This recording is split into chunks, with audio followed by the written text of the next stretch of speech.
Le vieux lui attrape le visage avec une arrogance sans nom, le mettant au défi, c'est ça où la boîte coule. Sejin sent le coup fourré arriver à plein nez. Dans le bureau, son père lâche la bombe sans préambule. Il lui a dégoté un mariage arrangé. Pour lui, Sejin n'est pas son fils. C'est une monnaie d'échange, un oméga de seconde zone, qui va enfin servir à quelque chose. Il lui sort de ne pas en faire une affaire personnelle, que c'est juste du business, comme si brader son propre sang n'était qu'une simple formalité administrative. Regardez-le, il est persuadé de lui faire une fleur. Sejin reste là, pétrifié, à encaisser le discours habituel, il est leur dernière carte pour éviter la faillite. Le gamin finit par baisser la tête et accepter son sort. Les fiançailles sont samedi, le vieux a déjà tout orchestré dans son dos. Et il a le culot de lui dire de se faire beau pour la fête, comme s'il n'était qu'un vulgaire mannequin de vitrine. Son père pousse la sollicitude jusqu'à lui filer des somnifères pour qu'il dorme bien. Pas par amour, non, mais parce qu'une marchandise avec des cernes perd de sa valeur sur le marché. Sejin ravale sa rage, plaque un sourire de façade et le remercie poliment. À peine sorti, la réalité le rattrape violemment, il est devenu totalement immunisé à ses cachets. Tellement il engobe pour ne pas craquer sous la pression. Il faut dire que Aeshin, l'empire familial, prend l'eau de toutes parts. Entre le piratage massif de l'an dernier et la fuite des données clients. Et pour couronner le tout, une affaire de corruption au recrutement tellement sale qu'un candidat a fini par mettre fin à ses jours. Crédibilité à zéro, le couteau sous la gorge. Plus personne ne veut les approcher. Sejin est littéralement leur dernière bouée de sauvetage. C'est pour ça qu'il se laisse mesurer sous toutes les coutures aujourd'hui, persuadé que le type qui a accepté de l'épouser est soit un désespéré, soit un rebut de la haute société. Mais quand l'assistant lui lâche que l'alliance se fait avec le tout-puissant groupe Seonyo, il manque de s'étouffer. Il ne pige pas ce qu'ils ont à gagner en récupérant un oméga que sa propre famille traite comme un produit déclassé. Il était tellement résigné qu'il n'avait même pas demandé avec qui on le marchandait, mais en entendant le nom de Kwanido, le choc est total. C'est le Golden Boy qui fait la une de tous les magazines, le célibataire le plus convoité du pays. Sejin se sent d'un coup très loin du compte face à un tel CV. À ce stade, il va falloir passer par la case esthéticienne pour un ravalement complet. Face à un calibre pareil, s'il ne se donne pas un peu de mal, et il va finir par passer pour l'assistant de son propre mari. Sejin se laisse manipuler comme un simple mannequin de vitrine pendant qu'on prend ses mesures. L'assistante l'accable de compliments, mais il n'en a que faire, il reste de marbre, se demandant bien pourquoi on fait tous foin pour un costume alors que son mariage s'annonce plus confidentiel qu'une réunion de secte. Ce calme plat vole en éclats quand Jeong Min-jae, son frère cadet, débarque comme une furie en faisant claquer la porte. Il entre en bousculant les agents de sécurité, les menaçant de tous les virer pour le simple crime d'avoir fait leur boulot. Il s'affale dans le canapé et commence déjà à réclamer des têtes, y compris celle de l'assistante, qu'il congédie sans ménagement pour qu'il puisse parler seul. Sejin l'encaisse avec la patience de celui qui n'a plus rien à perdre. Min-jae le traite d'asocial, mais en réalité, il est surtout là pour les potins, il veut savoir si cette histoire de mariage est sérieuse. Sejin le lui confirme avec une indifférence totale, comme s'il acceptait un vulgaire contrat commercial. Pour lui, c'est juste une tâche de plus à accomplir. Rien de plus. Son frère, lui, est au bord de l'apoplexie, il lui hurle d'arrêter ses conneries. Parce qu'on est en train de le vendre comme un article en solde de fin de saison. Aux yeux de Min-jae, Sejin est la honte de la famille. Un type qui ne mérite même pas l'appellation d'Omehag. Il veut l'obliger à appeler leur père pour tout annuler avant qu'il ne devienne la risée de tout le pays. Mais Sejin est déjà ailleurs, avec un sourire de façade. Il remarque que Min-jae était tellement pressé qu'il a même oublié de se parfumer. Puis il lâche la bombe, la date est fixée. Les fiançailles ont lieu mardi. Pendant que Min-jae pique sa crise, Sejin se dit que si leur père l'entendait, il le rayerait du testament en 2 secondes. Le cadet tente de marquer son territoire en ordonnant à l'assistant d'annuler l'événement de samedi. Mais Monsieur Kim, expert en gestion de caprice, lui fait comprendre qu'il peut toujours courir. L'alliance avec le groupe Seono est un pacte d'affaires. Rien ne sera rompu pour les états d'âme d'un gamin qui ne comprend rien au flux financier. Min-jae lui demande alors s'il compte vraiment passer le reste de ses jours à écarter les cuisses pour un alpha qu'il ne connaît même pas. C'est là que Sejin sort les griffes. Il lui répond qu'il ne sait pas encore s'il va commencer par les jambes ou par la bouche, mais qu'il devra sûrement faire usage des deux. C'est sa grande chance de devenir un vrai Oméga, après tout. Non, Min-jae reste sans voix, sidéré par le cynisme de son frère face à son propre malheur. Au fond, Sejin sait qu'il a raison, il n'est qu'une marchandise. On le met aux enchères pour produire un héritier, mais il décide de jouer la comédie jusqu'au bout. Il éclate de rire, prétend que tout ça n'est qu'une blague, et propose même d'offrir un costume à son frère en guise de cadeau d'adieu. Min-jae rétorque qu'il a des goûts de chiottes et que cet ensemble perle lui va horriblement mal. Il lui désigne un costume sombre en affirmant que c'est bien plus son style. Sejin s'exécute et décide d'embarquer le modèle sombre également. L'assistant est totalement perdu il y a 1 minute. Sejin disait que c'était une plaisanterie, et maintenant il dévalise la boutique. Le protagoniste semble à bout de force. Il annonce qu'il va s'écrouler pour une sieste avec les cachets prescrits par son père. Mais au dernier moment, il jette un œil à sa montre et change d'avis. Il décide de filer direct au bureau après tout, c'est son dernier baroud d'honneur avant que sa seule fonction sociale ne soit celle de reproducteur. Son frère n'en revient pas qu'il soit aussi accro au boulot, mais Sejin sait qu'il doit en profiter maintenant. car dès mardi, le seul effort qu'on attendra de lui se fera entre des draps. Le temps presse, il sent que s'il ne clarifie pas sa position au sein de l'entreprise tout de suite, il pourrait bien finir par prendre un congé définitif. Par une nuit d'hiver glacial, un gamin marchait pieds nus dans la neige, sans un sou en poche. C'est là que le président Jeong l'a ramassé. Pas par pitié, non, mais pour en faire l'héritier du groupe Aishin. 20 ans plus tard, Sejin est devenu directeur général, même s'il sait mieux que personne que tout ce luxe n'est qu'un prêt et que la roue peut tourner à n'importe quel moment. Le voilà affalé sur la banquette arrière au retour d'une séance de spa obligatoire. Son père a décrété qu'il bossait trop et l'a envoyé se faire masser les muscles. En gros, on prépare la viande de premier choix avant de l'envoyer à la foire. C'est le traitement idéal, on vous rend impeccable, lisse et détendu. Comme ça, quand le monde vous tombera sur la gueule, au moins, vous n'aurez pas de contracture. Le chauffeur sent l'odeur des huiles de luxe, mais aucun parfum ne peut masquer l'épuisement du patron. Il a une tête de déterré que même du maquillage pro ne pourrait pas sauver. Quand le cerveau ne s'arrête jamais, le corps finit par réclamer les intérêts. À peine entré dans l'ascenseur, son esprit commence à lui jouer des tours. Il entend des voix qui l'insultent, lui ordonnant de se comporter comme le déchet qu'il est. Le type est tellement au bout du rouleau qu'il commence à taper des hallucinations de compète. Il rentre chez lui dans un appartement clinique qui a moins d'âme qu'un bureau un dimanche après-midi et s'envoie 4 somnifères d'un coup. Il a juste besoin que le monde s'éteigne, une bonne fois pour toutes. Mais la paix est de courte durée. À peine les yeux fermés, l'invité habituel pointe son nez à un homme sans visage qui lui murmure que s'il veut sauver sa boîte, Hey doit accepter sa place et se comporter comme une vulgaire marchandise. Il lui attrape la tête comme un trophée et exige qu'il ouvre la bouche. Sejin s'effondre en larmes pendant que l'autre le rabaisse plus bas que terre.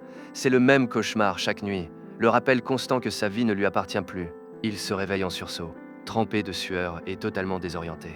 Apparemment, 4 cachetons n'ont pas suffi à acheter une nuit de repos. En fixant le flacon vide, il comprend que la chimie ne pourra pas soigner ce mal-être. Avec la fête de fiançailles qui approche à grands pas, le traumatisme se lit sur son visage. Sejin a toujours cette sensation qu'on l'a forcé à s'ouvrir, et on ne parle pas de ses sentiments.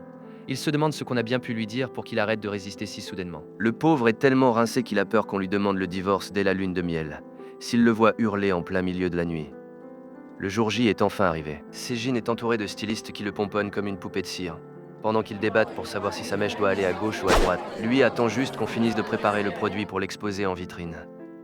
Personne ne lui demande son avis, après tout, il n'est qu'un actif de la société. Dans la voiture, il est tiré à 4 épingles, mais il a des cernes que même le meilleur anti-cerne n'arrive pas à camoufler. L'assistant lui demande s'il est nerveux. Sejin répond avec un sarcasme cinglant. Il sait parfaitement que ce n'est pas un mariage, c'est une parade commerciale pour sauver le business de son père. Ils arrivent devant un manoir qui pue le fric par tous les pores. Quand un bêta tente de lui tenir la main pour descendre, Sejin le remballe direct, il lui dit qu'il n'acceptera son aide que le jour où il portera une robe de mariée. On voit qu'il en a marre qu'on le traite comme du cristal, parce qu'il est Oméga. Il y a plus de gardes qu'à un sommet du G7.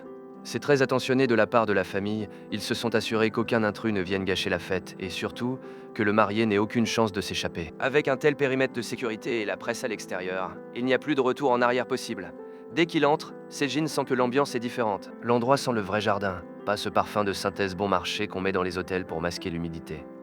Tout est décoré comme si c'était un mariage royal, et non une simple signature pour un simulacre d'engagement. Le secrétaire lui confirme que l'hôtel n'y est pour rien.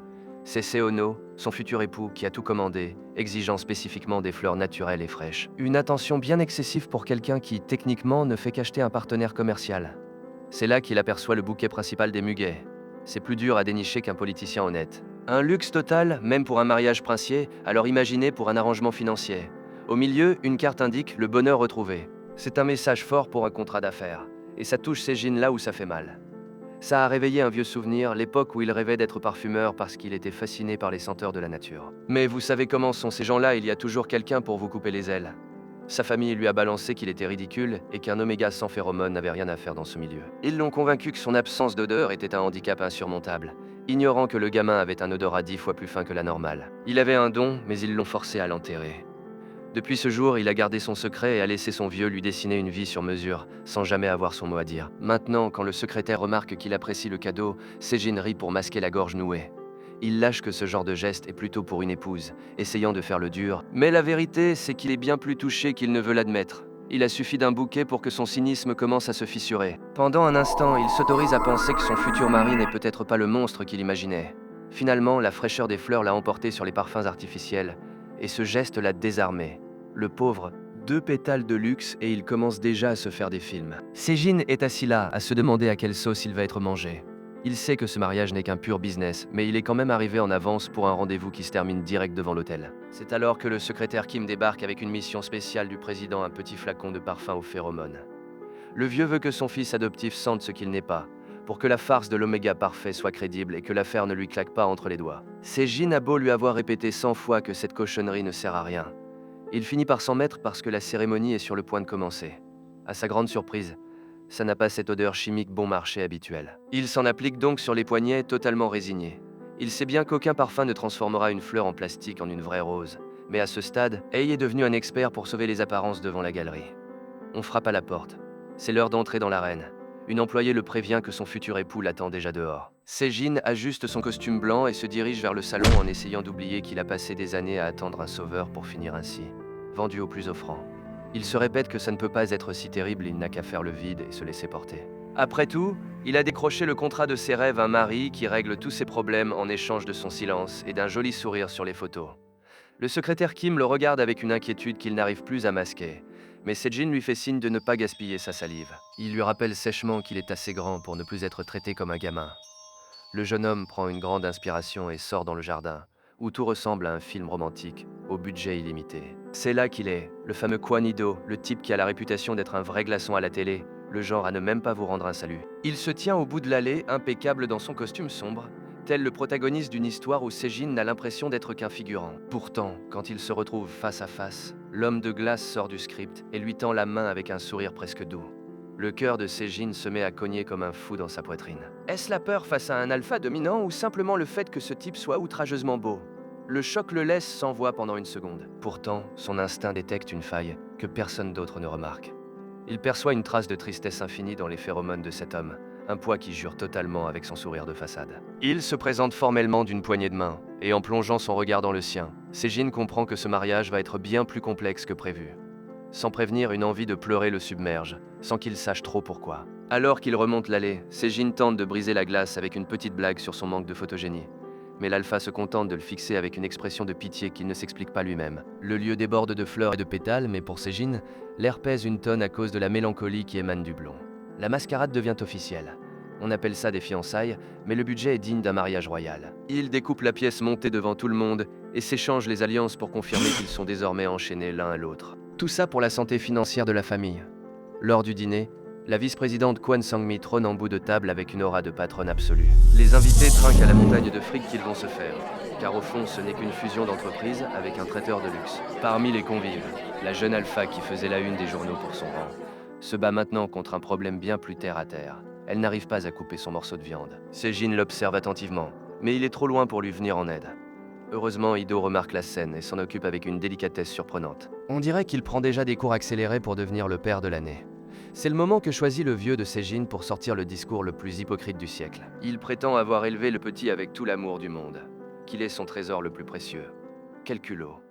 Pendant que les invités s'esclavent, Sejin se rappelle la réalité gamin. On le forçait à s'entraîner au couteau jusqu'à ce qu'il ne sente plus ses doigts. Et si la découpe n'était pas parfaite, il était privé de dîner. Son père les fait passer pour une famille aimante, mais Sejin ne ressent qu'une profonde amertume. Ido joue son rôle de gendre idéal à la perfection, ajoutant que les parents savent toujours guider leurs enfants sur le bon chemin. Le vieux, se sentant pousser des ailes, lâche alors la question que personne ne voulait entendre. Alors, c'est pour quand les petits-enfants ? Le bruit sec d'un couvert frappant l'assiette brise l'ambiance. Sejin est pétrifié par cette remarque. Il n'a pas une seconde de répit, le contrat est à peine signé qu'on lui demande déjà de lancer la production. Le vieux tente de rattraper le coup avec une excuse bidon, disant que son fils est encore étudiant et peu habitué à ce genre de mondanité. Quel hypocrite, il le traite comme un gamin quand ça l'arrange alors qu'il est censé être directeur général. Ido entre dans son jeu avec une pointe de venin, soulignant que les jeunes ont encore beaucoup à apprendre, tout comme sa nièce qui ne sait pas encore tenir ses couverts. Il vient de les renvoyer en maternelle en une phrase, et tout le monde rit jaune pour ne pas perdre la face. Soudain, Ido casse l'ambiance et rappelle froidement que ce n'est pas une histoire d'amour, mais un contrat en bonne et due forme. Et puisque le sujet des héritiers semble si pressant, il décide de mettre les points sur les i. Sejin emménage chez lui dès demain. Pas de discussion, pas de délai. Emballé, c'est pesé, direction son domicile. Le jeune homme acquiesce comme un automate pendant que tout s'embrouille dans sa tête. Il sait parfaitement pourquoi on veut le garder sous clé. Les insultes de son père résonnent encore dans son esprit. Ces mots qui lui rappelaient que sa seule utilité était d'être à la disposition d'un alpha. Regardez-le serrer le poing contre la nappe. Il a l'impression d'avoir été acheté pour servir d'incubateur officiel, et que l'usine à héritier va devoir faire des heures sup dès demain matin. Mais le coup de grâce tombant enfin, Ido exige que Sejin démissionne de son poste de directeur dans l'entreprise de son père. Il le veut hors de Aishin, sous son contrôle total. C'est un échec et mat corporatif. L'homme scelle l'accord avec un visage de marbre qui glace le sang, demandant si quelqu'un a une objection. Avec un regard pareil, personne n'ose même respirer trop fort. Ido lance la question comme un défi, mais un silence de mort s'installe autour de la table. Personne n'ose broncher face à un homme qui impose un tel respect par sa simple présence. Il saisit la main de Sejin, lequel est devenu plus raide qu'un piquet, et lui demande d'un regard pesant si les termes du contrat lui conviennent. Le jeune homme s'imagine que toute cette précipitation est liée à leur future descendance. Mais Ido le coupe net, ce n'est pas le genre de sujet qu'on déballe devant les invités. Sejin reste perplexe, il commence à soupçonner son fiancé d'être du genre possessif, prêt à garder son oméga sous clé, coupé du monde. Le père de Sejin tente de placer un mot pour ne pas perdre la face, arguant que son fils occupe un poste de directeur général, et qu'il a des responsabilités qu'il ne peut pas lâcher du jour au lendemain. Imperturbable, Ido fixe le jeune homme et lui demande droit dans les yeux s'il a vraiment l'intention de continuer à travailler pour cette boîte. Sejin, dont l'obéissance semble être programmée par défaut, accepte le marché sans la moindre hésitation. Le père se retrouve le bec dans l'eau quand Ido lui précise froidement qu'il n'y a rien à négocier et qu'il n'a absolument aucun droit de lui refuser quoi que ce soit. C'est une humiliation totale devant toute la famille. Pour couronner le tout, Ido lève son verre et porte un toast à la retraite anticipée de Sejin. Le coup est fatal, il s'assure que le gamin n'aura plus jamais à se soucier de travailler. Tout simplement parce qu'il vient de briser sa carrière en moins de 5 minutes. Le vieux bouillonne intérieurement, on sent qu'il a envie de tout envoyer valser. Mais il se force à sourire et à boire son vin pendant qu'on lui vole son meilleur élément sous son nez.